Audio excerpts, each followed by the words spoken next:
Hello everyone, welcome to the HardReset channel, and today I'll show you how to reset keyboard dictionary on the Samsung Galaxy A26.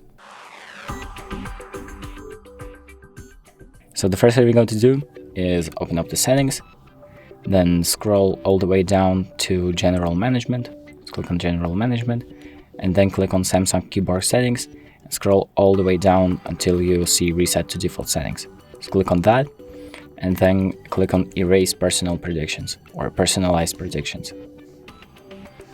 And this is going to basically erase all of the previous data that has been before, and now the predictions are going to be new, or basically the keyboard dictionary has been reset.